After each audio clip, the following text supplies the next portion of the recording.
बालाघाट जिले के आंवलाझरी निवासी नेहरू स्पोर्टिंग क्लब तथा सर्व ब्राह्मण समाज के अध्यक्ष एवं समाज सेवी पंडित राजेश पाठक के द्वारा थाना भरवेली में की गई शिकायत पर भरवेली पुलिस ने लांजी के पूर्व विधायक किशोर समरीते पर विभिन्न धाराओं के तहत मामला पंजीबद्ध कर लिया है। इस संबंध में सर्व ब्राह्मण समाज के अध्यक्ष राजेश पाठक ने बताया कि पूर्व विधायक किशोर समरीते द्वारा उनसे रुपए की डिमांड की जा रही थी।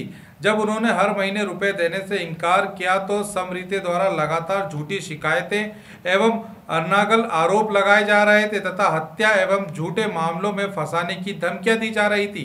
परेशान होकर सर्व ब्राह्मण समाज के अध्यक्ष राजेश पाठक द्वारा इसकी शिकायत की गई थी, जिस पर पुलिस ने प्रकरण पंजीबद्ध कर लिया है। प्राप्त जानकारी के अनुसार भरवेली पुलिस को पूर्व विधायक समरीते को भोपाल से गिरफ्तार करने में सफलता मिल चुकी है और संभवतः आज रात तक समरीते को लेकर पुलिस टीम बालाघाट पहुंच जाएगी। ग्रामीण भारत टीवी के लिए बालाघाट से निकेश चंदेले की रिपोर्ट। मामला तो अपन सब बालाघाट जिले के आप भी हो, मैं भी बालाघाट जिले का निवासी हूँ। 31 साल से करीब यहीं रह रहे हैं, तो समरीते के बारे में तो सभी को सब कुछ मालूम है। ज़्यादा विस्तार से जानकारी तो मैं कल दूंगा। आज सिर्फ आपके जो प्रश्न का जवाब देता हूं कि मैंने आज ही जाकर, जब पानी सर के ऊपर चला जाए वो स्थिति पैदा कर देने के बाद बहुत बार मैं 5-10 साल में बचा कि कौन इसके मुंह लगे। इसके पास तो पैसा है, ब्लैकमेलिंग का धंधा है, ब्लैकमेल करने का, लोगों को झूठी शिकायत करना, झूठी शिकायत करके उसको फंसाना, फिर झूठी शिकायत वापस लेने के नाम पे पैसा मांगना। तो इसका बिजनेस और व्यापार है, इसलिए हम इससे बचते रहे कि जो भी हो थोड़ा बहुत अपना आता है, कहीं छोटा भाई बन के आ जाता है, कहीं कुछ बन के आ जाता है, कहीं नाटक करके बैठा रहता है 1-1 घंटे 2-2 घंटे। तो जो थोड़ा बहुत था तो एक सीमा तक चलता रहा, लेकिन इसके बाद उसने जब अपना अधिकार समझ के मंथली मांगने का प्रयास शुरू कर दिया कि मुझे अगर मंथली पैसा नहीं मिलेगा, इतना पैसा जिसके बारे में कल मैं विस्तार से बताऊंगा, तो मैं आपको मर्डर और गौ हत्या जैसे संगीन अपराधों में फंसा दूंगा। मैंने बोला तुझको, फिर तू तो छोटा भाई बन के आता था, ब्लैकमेलर तो तू है, लेकिन अगर ब्लैकमेलर बन के आता तो मैं तुझको बैठने ही नहीं देता।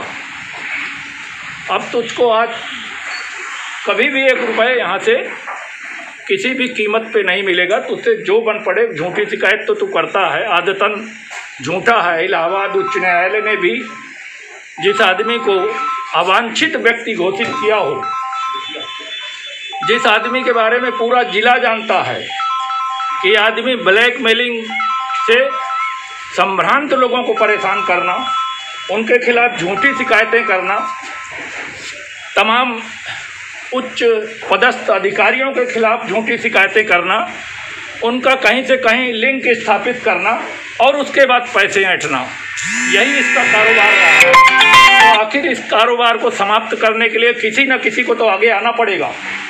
ये सोच के जब मैंने देखा कि ये सोशल मीडिया में, एक अखबार स्वराज में तथा कथित, जिनको मैं जानता भी नहीं हूँ, ऐसे लोगों की हत्या का आरोप, 2 लाख मैंने गाय कटवा दी, ऐसा इसने लिख के आरोप लगा दिया मलाजखंड में और मऊ में।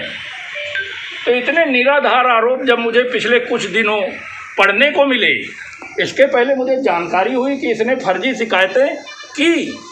जब पैसा इसको मैंने बोला कि तुझको 1 रुपये ब्लैकमेलिंग के नाम पे नहीं मिलेगा, तो शिकायतें भी हुई और उनकी जांच भी हुई। सारी शिकायतें असत्य और निराधार पाई गई, चाहे वो माइनिंग ऑफिस में हो, चाहे वो पुलिस अधीक्षक महोदय के कार्यालय में हो, चाहे वो कलेक्टर साहब के ऑफिस में हो, सभी जगह मैंने चूंकि झूठी शिकायतों पे कभी गौर ही नहीं किया कि ये झूठा लिखता है, कुछ भी लिखता है, इसके लिखने से क्या होगा, झूठ तो झूठ है, सांच को आँच नहीं, तो कभी ध्यान दिया नहीं। लेकिन पिछले कुछ समय से जब इसने सोशल मीडिया में ये असत्य और निराधार बातें फैलाना चालू किया, तो लाजमी हो गया कि मुझे इसकी शिकायत करनी चाहिए। और मैंने पुलिस अधीक्षक महोदय को परसों शिकायत की, कल इसकी बाकायदा भरवेली थाने में FIR दर्ज कराई। और मैं मांग करता हूं कि ऐसे आदमी जिसके कारण पूरे ज़िले में अशांति हो सकती है, पूरे ज़िले का हमारा समाज और एक तरह से हिंदू समाज भी बड़ा उद्वेलित है। इसने 2 लाख गाय कटवाने का आरोप मेरे ऊपर निराधार लगाया और फर्जी किसी जिन आदमियों को मैं जानता नहीं हूँ, 30-35 साल पुराना कोई केस, कौन से सिपाही का, कौन से एसआई का मर्डर का आरोप मेरे ऊपर लगाया, जो जांच में असत्य और निराधार पाया गया।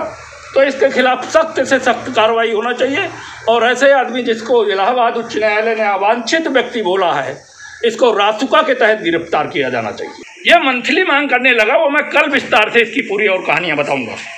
खबरों में बने रहने के लिए ग्रामीण भारत टीवी को सब्सक्राइब कीजिए और बेल आइकॉन दबाना ना भूलें।